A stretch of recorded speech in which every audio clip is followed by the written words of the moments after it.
Hello everyone, welcome to Imprint IS. I'm Varun Khuller, and today we're going to look at what we're going to do in this video. What we're doing, we're combining the Indian Visual Arts CCRT with the NCRT, that is Introduction to Indian Art. So in chapter 4, we have the Ajanta caves. Now let's go for the when you look at CCRT, this is how it starts, right? So they start with the wall paintings of India. So it says, leaving aside the wealth of materials of the Harappan culture, the art of India as a whole disappears from our sight for many years. And this gap in Indian art cannot be filled satisfactorily as yet. So there's no news of what happened right after Bhimbetka in between, right? However, we can learn little of this dark epoch by reference to some of our old literature belonging to the centuries before and after the birth of Christ. So the Vinay Patika, or a Buddhist text of the 3rd and 4th century BC, refers to many places to the pleasure houses containing pictures, halls, which were adorned with paintings and decorative patterns. These days, I think Ramayana and Mahabharata, all of us are seeing, right, due to COVID.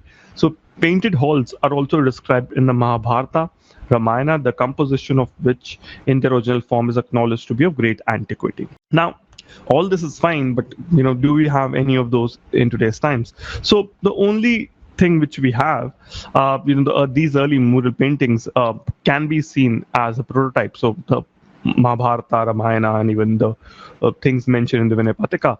So the cave paintings of Ajanta, which are near Aurangabad in Maharashtra, these are the only proof we have that paintings exist in that, and this is one of them, right? This is one of the Jatakas, right, in which the king is being crowned. Now, let's look at where is Ajanta. So Ajanta is an Aurangabad district, as I talked about. So it is like a whole, a cave structure. So there are different viharas, there are phases of them, right? So look at, this is cave 1, then 2, then 3, then 4, then 5, 6, 7. So basically going like that. And there's certain older caves as well, 15A, right, which were not discovered earlier, right, and so on. And obviously major caves, we love cave 16 and 17, 1 and 2, and we're going to talk about them in a lot more detail, I would say, in coming to. But this is how it is, right? So beautiful place to visit in case you haven't. You should. And if you already have, I think this video will actually give you a different perspective about it. So, as I talked about, the subject matter of these paintings is almost exclusively Buddhist, except for decorative patterns on the ceilings and the pillars. And obviously, mainly the Jatakas, the collection of stories recording the previous birth of Buddha. That is the major idea. Okay, and normally this is the type of question, which is a statement that you will get in your prelims, right? That a subject matter of Ajanta caves is exclusively Buddhist. Comment something like that, or whether it's true or false. Or they can even say, make a wrong statement like it is a Jain, right, not Buddhist. Look at the question at the end of the video. So the composition of paintings are large in extent, but the majority of the figures are smaller than life sizes. So what basically the painter has done, right, in the Chitra Sutra, basically, he basically makes the principal characters bigger. Okay, so centrality is one of the major features of the composition, so that the attention is drawn at the most important person in each scene. So let me explain that in a better way.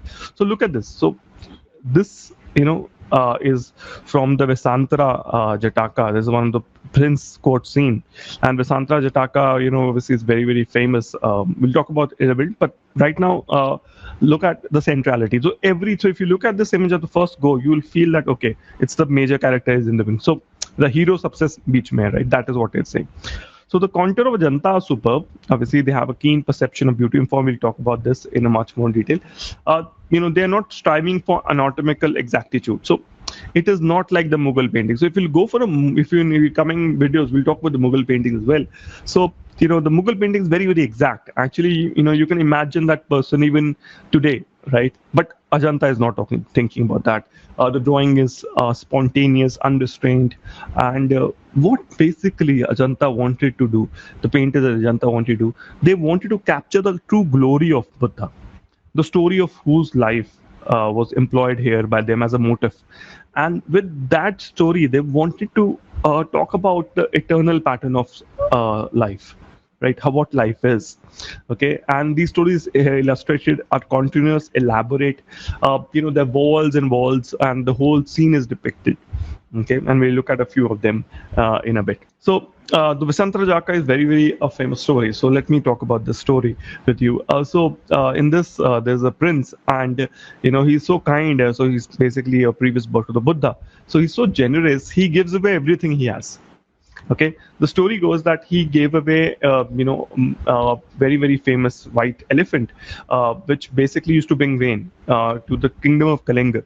And the kingdom of Kalinga obviously felt very happy, but his own subjects were very unhappy, and they threw him outside, right? So he went outside. So a loyal courtier obviously said that, why don't you stay at a certain place? So he was staying there, right? And there he was again tested by the gods in summary, and both his children were taken away as gifts by a very, very mean person who wanted some kind of revenge from him. And then Lord Indra came. He even asked for his wife, and even he was so generous, right, that he gave whatever he had. So the idea is of this idea is that one of the big value systems of Buddhism, right, is generosity, and this is what Vasantara Jataka wanted to capture. And okay, so there are other stories as well. This is the Shibi Jataka, and here Buddha is a bodhisattva monkey, right? And the bodhisattva monkey actually saved him a few minutes ago in a different scene. And here he's trying to kill him when he's sleeping. Okay, so here, and then the monkey wakes up, and he is scolding the human being for being so selfish to kill this person who actually helped him. And this is actually true for even today. A lot of people who hurt people, right, who really care about them or really have done a lot for them. So this is one of the Jatakas there, right? So let's go very technical now, right? I think that we've gone into the spiritual connotations of it. So let's look at the cave traditions in Western India, and we're looking at Ajanta here. So famous site, as we talked about, is Ajanta. 29 caves are there, right? 4 Chaitya caves are also datable to the earliest phase. So the 2nd and the 1st century BC. So that is cave 9 and 10. So very interestingly, Ajanta is Hinayana, right? So basically a stupas, right, where the Buddha is not depicted in his human form. And then we have the later phase, cave 19 and 26, where the Buddha is seen in his human forms, right? And we look into that a little later. And the Chaitra and Viharas are obviously decorated with sculptures and paintings, right? Ajanta is the only surviving example of painting of the 1st century to the 5th century AD. So 600 to 800 years, basically, the people have been painting there. All right, so obviously amazing. Now, cave 10, 9, 12, and 13 belong to the earlier phase. Cave 11, 15, 6, upper and lower, and cave 7 belong to the phase earlier than the 5th century AD. The rest of the cave belong to the late 5th century AD to the 6th century AD. So, very interestingly, the caves 19 and 26, they have been elaborately carved. So look at this if you want to see, right? So this is the Buddha, right? I said that, okay, this tells me that this is not from the old face. So Buddha is depicted in his human form, so Mahayana, right? And look at the kind of paintings that is done on the ceilings, on the walls, right? Showing, so this is the Padmapani, this is the Vajra, right? So basically, if you look at this, is painting of, this is a picture of cave 1. Okay, right, so amazing, right? And obviously cave 26 is very big, and the entire interior is carved with a variety of Buddha images, right? And biggest is Mahaparinibbana. And this question was asked actually in prelims in 2014, that about the image of Mahaparinibbana. What's a bodhisattva? I think I talked about Padmapani, right, being depicted here. So a bodhisattva is a Buddha who is on the path of Buddhahood, but is still not. Rest of the caves are Vihara Chaityas, right? They consist of a pillared veranda, a pillared hall, and ceilings along the walls. Right, the back wall has Buddhist shrine. The shrines at Ajanta are grand. Some of the viharas are unfinished, such as cave 5, 14, 23, 28, and 29. Now, a lot of people might ask who actually made it, right? So this is one of the inscription that in which the name of the one of the patterns is written. So majority of them, obviously, main patterns of Ajanta were Varahadeva, right? The prime minister of the Vataka king Harisena, Upendra Gupta, right? Is that's cave 17 to 20, right? The local king of the region, the feudatory of the Vataka king Harisena, right? Then Buddhibhadra, and then Mathura Das, a patron of cave 4. Right, many paintings have survived in cave 1 to right 16 and 17. Now, as I talked about even before, paintings have a lot of typological variations. The outward projections used in the Ajanta of the 5th century lines are very clearly defined and are rhythmic. So the body color merged, right, with the outer line. And these have an effect of volume, right? And the idea is that these are very similar to the, sculptures are there of Western India, right? So, you can actually look at the painting and you will see, okay, this is actually looks like a sculpture. The caves of the earlier phase, especially have paintings, and this is in cave 9 and 10. Obviously, cave 10, obviously, paintings are an afterthought, right? And it is evident over the plastering of the inscription inside the cave. 9, and on the other hand, cave 9, they're already pre-planned, so you can actually see, some places there is planning, some places not. The figures are very broad and arranged in a linear way. Lines are sharp and limited, so obviously this is the difference, right?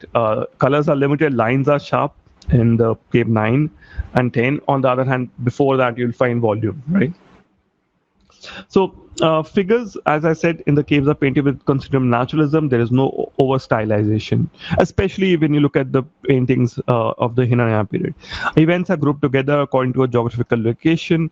They're tied together, right? Artisans, obviously arranging horizontally arranged figures. Separation of geographical location has been used using outward architectural bands. The figure appear like the Sanchi sculptures, and that is basically what we're talking about. They look like sculptures of the 5th century. The frontal knot of the headgear of the figures follows the same pattern as that of the sculpture. And obviously, there's a different pattern of headgear. And interestingly, there is also influence of Gandhara. And you'll find Buddha also painted in the Gandhara form in these things. The second phase of paintings, which are seen in the studies from the images of Buddha painted on the walls and pillars of cave 9 and 10, these Buddha figures are obviously very different, right? Because they have figures painted, right? Obviously before that. And on the other hand, those painted in the 5th century, obviously paintings, obviously has developed. Okay. We have to actually understand in terms of the religious requirement as well, right? What was seen as okay in the previous century might not be seen as okay in a religious depiction, right? Okay, so let's look at one of the great paintings, and this is obviously the painting of the Dying Princess, and this is the story of the Nanda, right? So this is something that I would say that yes, very very important for prelims, right? And in case a question comes, I would not be surprised. So a beautiful example of this period is the painting which illustrates a scene of Jataka, and commonly called the Dying Princess, in cave 16 in the earlier part of the 5th century. The story is of Nanda, who was passionately in love with the girl, right? Was stripped away from her by the Buddha and carried up to heaven. Overwhelmed by the beauty of the Apsara, Nanda forgot his earthly love and consented to enter the Buddha order as a shortcut to heaven. In time, what happened was that he realized that there's a vanity of his purely physical aim, and he became a Buddhist. But the princess, his beloved, was cruelly left to her fate without any consolation. So, dying princess.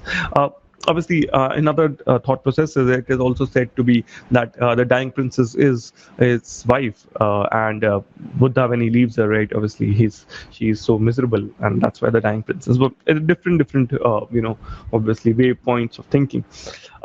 Obviously, it is one of the most remarkable paintings. The adaptation of line is amazing. The emotions, pathos, the controlled turn and poise of the body, the eloquent gestures of the hand is something that you will not find even in modern day painting.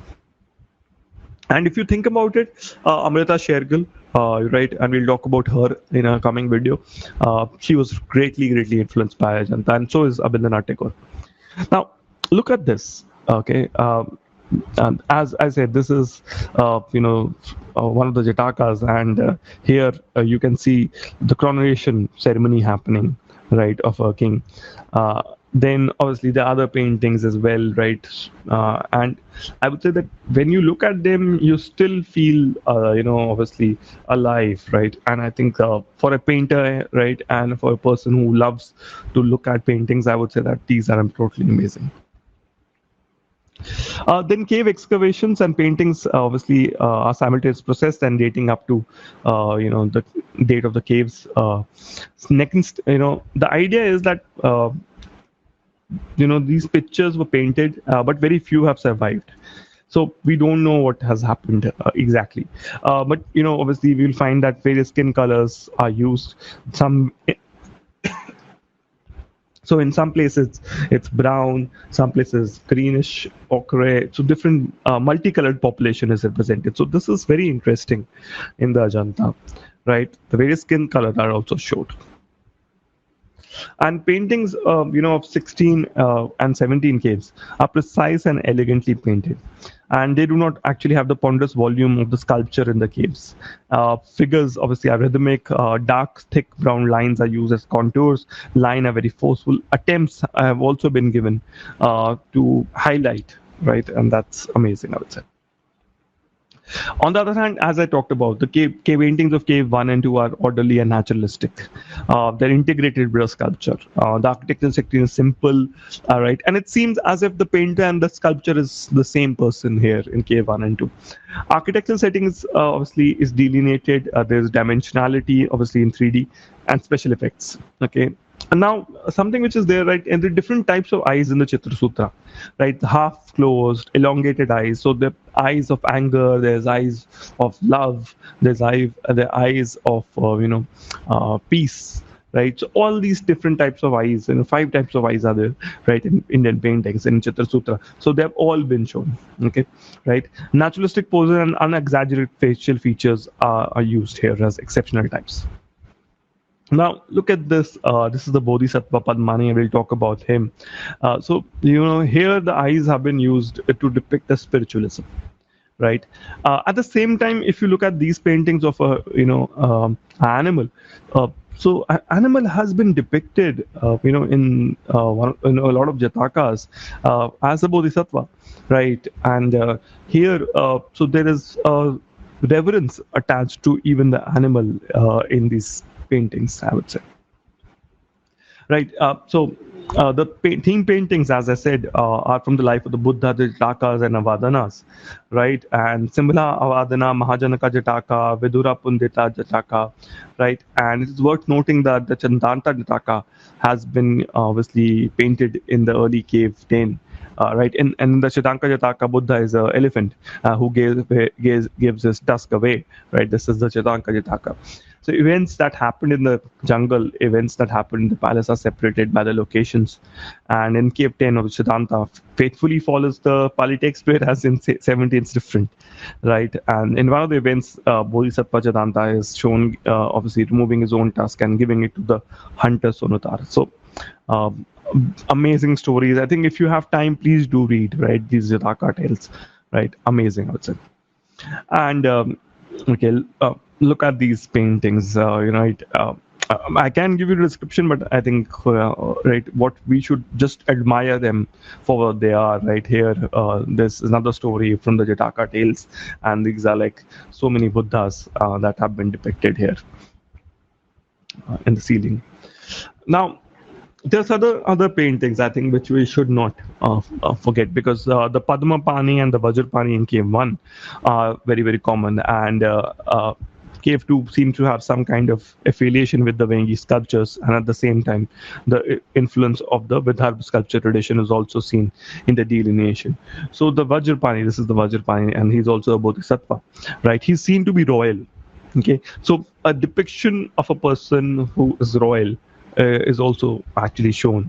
At the same time, this is the Padmapani, and right, he's also a Bodhisattva, and he's holding a lotus, as you can see, and he has large shoulders, so you can see those, right? Then he has three bends, creating a movement in the pitches way. So it seems as if he's moving. The modeling is south. There is outlines merged with the body volume, and there's an impact. There's actually you feel as if he's going to come out, and he's in three-dimensional. He's wearing a big crown, right, which is rendering is visible. The head is tilted, and the eyes are half closed, basically in thought, right? And light is actually thrown, right? And he also wearing a necklace, right? So all these things have been depicted. So look at the detail of the painting, right? I would say that actually that tells you something about the painter, right? And the Bodhisattva, right? Both, here is actually surrounded by small figures. And obviously, the foreshortened right hand of the Bodhisattva made the image more solid, right? And the thread of the torso is shown with spiral lines indicating dimensions. So the idea is that various colors are used: light, red, brown, green, blue, right, and so on. If you go nose projection, size, end of lips, right, etc., chins, they're different. Okay, right. So in different caves they change. Okay, and that actually tells us that they're from different phases. Now, as I talked about the Vajrapani, right? This is the Vajrapani. So the Vajrapani Bodhisattva obviously holds a Vajra in his right hand and wears a crown. So pictorial quality are very similar, but actually different at the same time. All right, as this is this image, right, of the Mahajanaka Jataka, right, and it's painted on the entire wall, right, and these iconographic images are just, I would say, what actually makes Ajanta a spiritual journey, I would say. Now, at the end of the day, I think we should end with the image of the dying princess, right? Right. Oh no, but here we will look at the flying Apsara, and this image of the flying Apsara, obviously, I would say, is one of the most magnificent images of the Ajanta. Now, let's look at a few questions, right? So, UPSC prelim questions. So, which of the following statements are correct? So, one is Ajanta caves have been painted from Jain's, obviously scenes from Jainism. The colossal chimes of Ellora caves is the colossal monolithic Kailashnath temple. The Ajanta caves have been built over a period of 8th century by different rulers. Okay, so obviously, if you want to try this, you can pause the video and try. At the same time, the question number 2, the painting of the flight of the Apsara is one of the most often quoted illustrated paintings that obviously we just saw it. So I think that's not a problem. So here answer is A, and here obviously 1 is incorrect. So the only choice is 2 and 3. So 2 is definitely correct. That is true. And obviously Ajanta, you can say it's been made over 8th century. So D is the answer here. Then there are another 2 questions, right? So themes, paintings and themes. So match the following. So Ajanta Jatakas, Lepakshi Shaivite, Sita, right? So Sita is Jain. So 3 is definitely wrong. So here we go. Now the only question is whether Lepakshi is Shaivite. So that is something I think is right. Then statement question number 4. Then we have paintings of Jataka, obviously Ajanta, dying princess, true, and this is all 3 of them are correct. So answer is D. Right. What has happened in the last prelims and in the last 7-8 years is that they have been actually picking up paintings from the. So we have been picking up paintings from the introduction to Indian art. So I would say that you should actually have a look at all of these. So Ananta from Anantapur Kasok, Shiva chasing the boar, right? Right. Then there is Kritarsat, Lepaksh temple, then the Chola king Rajaraj and the court poet Karuvar Devar in the Thanjavur temple in the 11th century. Then Shiva killing Tripurasur, right? That is there. Then Rama kills Ravana, right? That is also there, right, from the Matachari palace. Then Shasta, right, is also there from the Padmapuran palace. So all these paintings, I would advise you to actually make notes and actually use it. I'm pretty sure that one of them, would be asked in a different way in the UPSC prelims. Thank you so much for listening. Do like and subscribe to our channel, right? Visit our website and also email to us if you have any comments, right, about the video. Thank you so much.